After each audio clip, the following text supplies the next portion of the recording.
Beau, on est nombreux. Bien, bonjour à tous et toutes.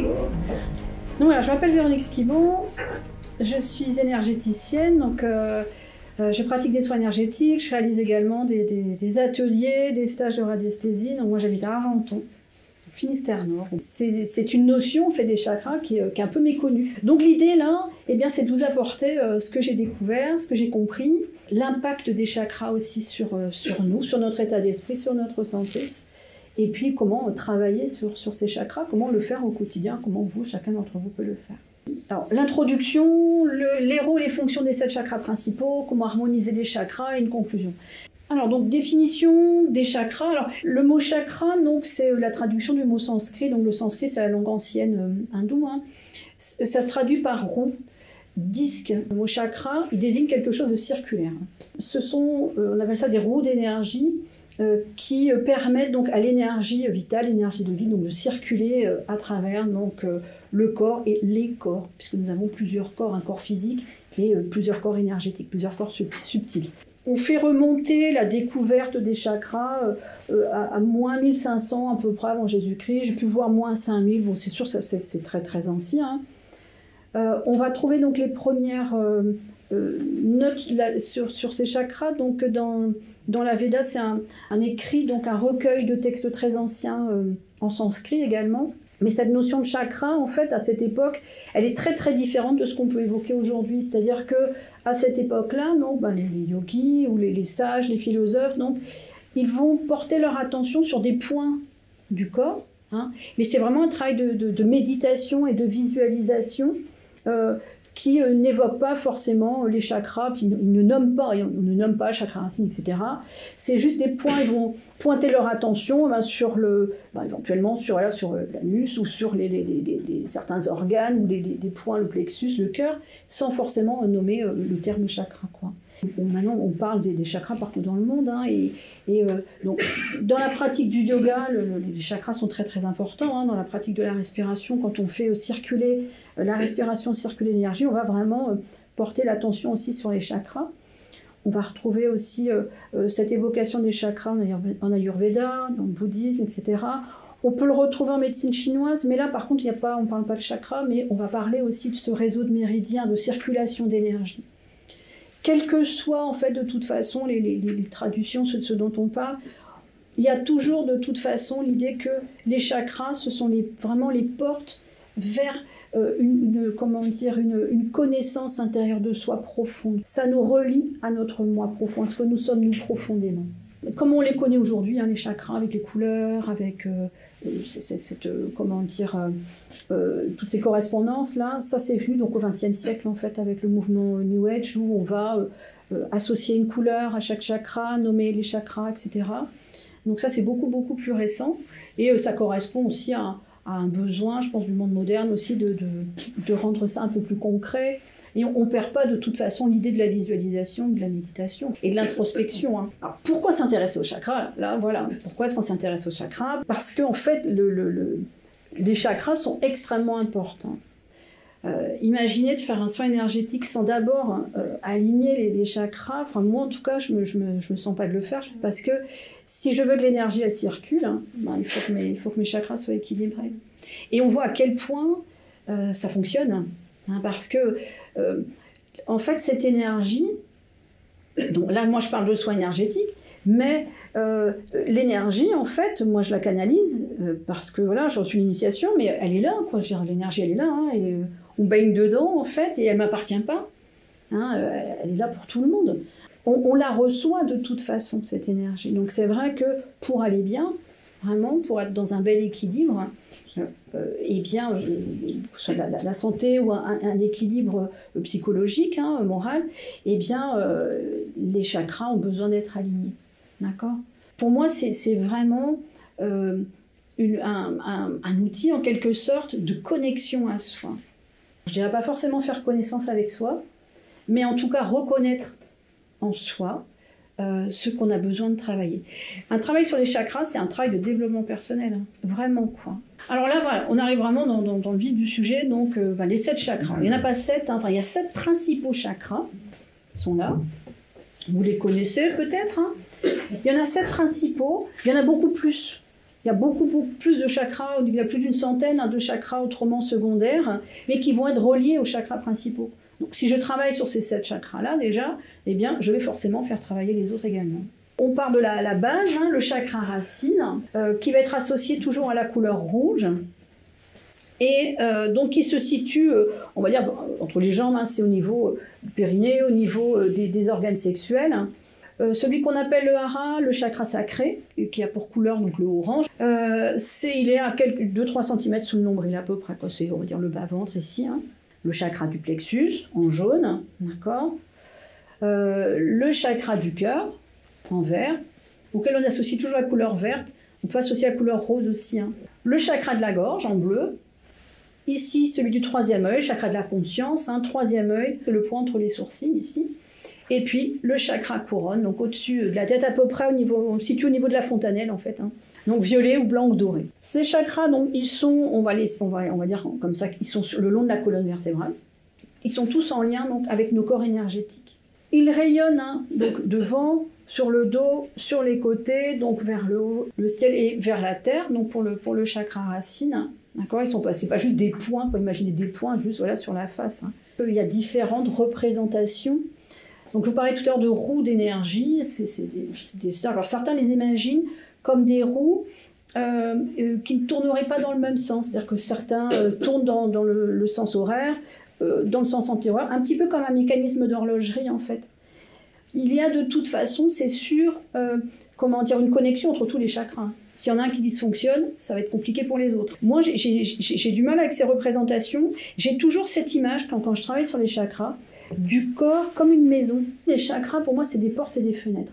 C'est-à-dire qu'on imagine une pièce de la maison avec porte, fenêtre fermée. D'accord ? Il n'y a pas d'air qui passe. Donc, dans cette pièce-là, forcément, on va avoir du mal à respirer, on ne va pas se sentir à l'aise, peut être un peu oppressé, avoir peur aussi. Bon.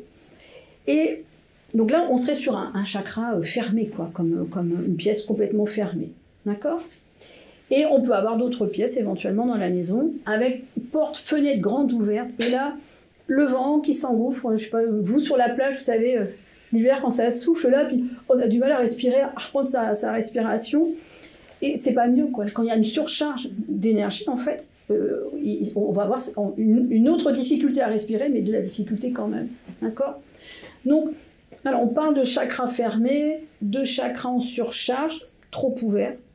C'est d'ailleurs cette notion-là qui, m'a fait vraiment m'intéresser et travailler un peu plus profondément sur les chakras, parce que j'entendais toujours parler des chakras fermés. Ouvre tes chakras, d'accord ?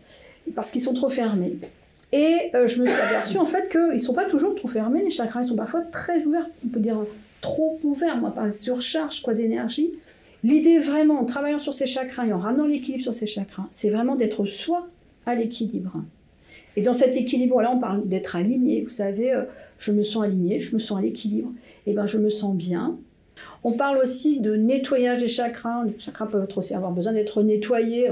Qu'est-ce que ça signifie ? C'est ce qui peut venir, alors je ne vais pas dire salir, parce que c'est vraiment pas le terme à utiliser, mais veut dire bloquer ou empêcher, c'est tout ce qu'on peut vivre de traumatisme, de souffrance, d'émotion, tout ce qu'on vit dans la journée, au jour le jour, dans son domaine professionnel, domaine familial, etc. Et qui peut venir impacter aussi leur bon fonctionnement. Ils vont permettre justement aussi donc, d'aller travailler sur les méridiens. Les correspondances, rapidement, donc là on retrouve les couleurs. En fait, il y a des tas de correspondances, il y en a plein. On va trouver des correspondances chaque chakra avec des métaux, j'ai des notes de musique, avec des mantras, on y reviendra. On associe chaque chakra à des organes, hein, donc système reproducteur pour le chakra racine, la base, la moelle épinière, le rein pour le chakra sacré, l'estomac, foie, vésicule, rate, système nerveux pour le plexus solaire, etc. En médecine chinoise, on dit que le foie, c'est le siège de la colère notamment, et la colère, c'est vraiment ça qu'on va devoir, entre autres, hein, c'est une émotion qu'on va devoir travailler sur le plexus. Alors, je vais maintenant passer en revue donc, ces chakras, donc, et puis vous expliquer un petit peu donc, leur impact sur qui nous sommes. Ils sont conditionnés par tout ce qu'on a vécu depuis qu'on est enfant, tout ce qu'on a vécu dans nos vies antérieures, avec le transgénérationnel aussi qu'on traîne. On a quand même beaucoup de bagages quand on arrive sur Terre, j'ai ça toujours, ce petit corps là est tout neuf, mais l'âme par contre, elle n'est pas neuve. Hein. Donc forcément, donc, on a tout ça hein, qui nous conditionne aussi. Il y a l'éducation, donc il y a la société, l'environnement, tout ce qu'on entend. Hein, c'est sûr que là, si on regarde beaucoup les infos actuellement, ça peut faire travailler nos chakras, hein, ça c'est clair. Hein. Donc ça va faire travailler nos peurs. On est beaucoup là-dedans actuellement. Et puis, c'est toujours à l'instant T, hein, ça bouge. Hein. D'accord ? Une fois qu'ils sont à l'équilibre, ils ne vont pas forcément rester à l'équilibre éternellement non plus. Je peux être un jour dans un bel équilibre, je me sens bien, etc. Tout va bien, hop. Et puis j'ai une mauvaise nouvelle, j'entends un truc, ça va faire bouger aussi. Ce que je vous propose, donc, c'est donc de les passer en revue. Alors, je vais vous montrer l'outil que j'utilise là, en utilisant bien sûr le pendule. Hein. Je sais pas, un jour, je me sens pas très bien, etc. Je vais vérifier mon chakra du plexus, mon chakra du cœur. Donc on peut voir que à l'équilibre, on est à peu près 100, bon, 75, 125, ça va encore. Hein. Et après, plus on descend ici vers la gauche, plus ça se ferme, et plus on va vers la droite, et plus ça s'ouvre. Si certains d'entre vous ont envie que je repère le taux de vitalité d'un chakra, vous me dites. D'accord ? Voilà, donc je pourrais pas le faire pour tout le monde, pour chaque chakra, si vous êtes trop nombreux, ça c'est chouette, hein, mais par contre, si vous voulez que chacun d'entre vous, je pourrais dire, moi, en repérer un, quoi. D'accord ? On accueille toujours ce taux avec bienveillance. D'accord ? Parce que ça dit pas de nous qu'on n'est pas quelqu'un de bien. Le problème, souvent, c'est qu'on veut toujours, et c'est, voilà, puis ça aussi c'est du conditionnement. Hein. On veut être une bonne personne. Souvent, la plupart du temps, moi ce que je peux constater, c'est que ça parle de la difficulté à s'aimer soi, quoi. Ça parle de la difficulté à se donner la priorité. Donc le chakra racine, donc, qui souhaite donc vous voulez? Ouais. Ouais. C'est Valérie? Oui. Ouais. Alors, où se situe le chakra racine de Valérie? Il est à 50%. Donc voilà, fermé, pas non plus complètement fermé. Non, tout à fait, tout à fait. Ça, c'est d'abord, en fait, je viens d'abord repérer les taux.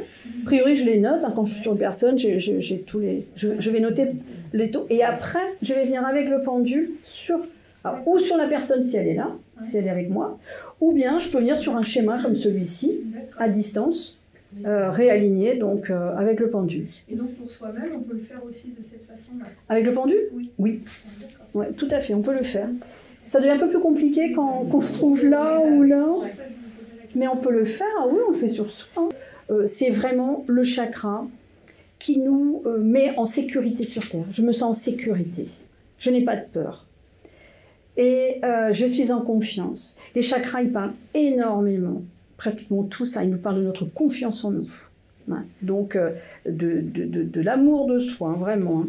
Le fait de vérifier ces chakras, de faire ce travail-là, notamment de l'alignement, avec le pendule, etc., ça va permettre à la personne d'être dans un certain équilibre quand même pendant quelques temps, mais pour pouvoir rester dans l'équilibre de ces chakras, c'est vraiment justement entendre ce que ça signifie pour travailler dessus. Donc comment savoir quel chakra est déséquilibré? Voilà, avec ce type de cadran, par exemple, là c'est technique, hein, on utilise un outil, mais c'est dans l'introspection, justement, aussi dans la méditation, dans l'introspection, quand je me connais bien, je peux savoir que là, à un moment donné, il peut y avoir quelque chose à faire, quoi. Alors, les pratiques conseillées, c'est-à-dire qu'est-ce que je peux faire justement pour... Il y a plein de choses à faire, hein, donc, ou voilà, il y a ce travail de pendule qu'on peut faire. Mais il y a aussi, notamment sur le chakra racine, je peux travailler mon ancrage, je fais la méditation d'ancrage, et puis travailler sur ses peurs. Hein, vraiment aller comprendre ses peurs, etc. La connexion avec la nature, on sait bien aussi que plus je serai, reliée à la nature, plus je peux m'ancrer. Donc il y a la respiration, le travail sur la respiration, le yoga, le sport pour cette personne. C'est vraiment... Le fait de prendre soin de soi aussi, hein, vraiment, quoi. Plus je vais prendre soin de moi, d'accord, c'est se donner la priorité. Certaines personnes ont peur d'être égoïstes. L'égoïsme, c'est vraiment ne s'occuper que de soi. les chakras sont reliés à nos sens aussi, à nos 5 sens. Alors, il y a 7 chakras, mais à relier nos 5 sens. Et puis, quand on arrive à... De toute façon, si on équilibre les 5 chakras ici jusqu'au chakra de la gorge, ici, ça va venir s'équilibrer naturellement. Hein. Le chakra racine, lui, il est lié à notre sens de l'odorat. Donc, pour travailler sur mon chakra racine aussi, eh ben, c'est vraiment en conscience, respirer déjà, d'accord, et sentir et se faire du bien avec ce qui sent bon. Le chakra sacré, lui, il est relié au sens du goût. Donc c'est les ressentis, hein, le chakra sacré, c'est le chakra des ressentis donc physiques, et c'est vraiment l'idée de manger en conscience, de déguster. Le chakra du plexus, c'est la vue. C'est relié au sens de la vue. Et là, c'est la contemplation, justement. Quand je suis dans la contemplation, alors ça peut être un tableau, hein, ça peut être l'art, mais ça peut être la nature. Dans la nature, ça peut être aussi contempler, je ne sais pas, ses enfants, la personne qu'on aime, c'est s'entourer de ce que l'on trouve beau. Le chakra du cœur, c'est le chakra qui est relié au sens du toucher. Donc là, ce qui va être doux, quoi, ce qui va... l'écharpe autour du cou, là, et les matières douces, le toucher aussi de nos animaux, quand on en a, quand on les aime. Et le chakra de la gorge, donc c'est le chakra qui est relié au sens de l'ouïe. Ce que j'entends. Alors, ça peut être justement la musique, d'accord, les voix de ce que l'on aime. C'est OK pour vous tout ça? Ouais. Alors, je vous propose, si vous voulez, je vous propose, si vous voulez, de faire un exercice. Alors, vous n'êtes pas obligé, d'harmonisation de nos chakras, de vos chakras. Donc, il y a quelque chose qui est vraiment facile à refaire après à la maison, en conscience. Et Donc voilà, on garde une main comme ça, pour tourner vers le haut, donc en soutien au niveau du cœur. Vous allez imaginer un faisceau lumineux. Alors imaginez, visualisez, ça dépend comment c'est possible pour vous. Donc, a priori, on ferme les yeux, mais un faisceau lumineux, donc qui va venir donc du haut, là, et puis qui va vous traverser, vraiment tout votre corps, donc tous vos chakras jusqu'aux pieds. Vous imaginez ce faisceau lumineux, et vous allez lever la main donc dominante, celle que vous n'utilisez pas là actuellement, et la lever vers le ciel, paume tournée vers le haut, et les doigts vraiment tendus, et aller chercher l'énergie. Cette énergie, donc il y a du Reiki, la Oshi, etc. On canalise l'énergie, mais elle est là pour tout le monde, quoi. Donc cette énergie qui est là, vous allez donc l'appeler, demander donc à ce qu'elle vienne là, dans votre main, qu'elle vous traverse, et vous allez amener cette main-là sur chacun de vos chakras. Donc vous la déposez maintenant sur le chakra couronne, et en conscience, d'accord, vous demandez donc à ce que cette énergie vienne nettoyer, rééquilibrer votre chakra couronne. Et vous laissez le temps qui vous semble nécessaire. Et puis vous descendrez cette main, donc toujours avec cette conscience de ce faisceau lumineux qui vous traverse. Vous allez ensuite amener votre main sur le chakra du troisième œil, donc entre les sourcils, et pareil, vous la laissez le temps nécessaire. Voilà, donc en conscience, vraiment.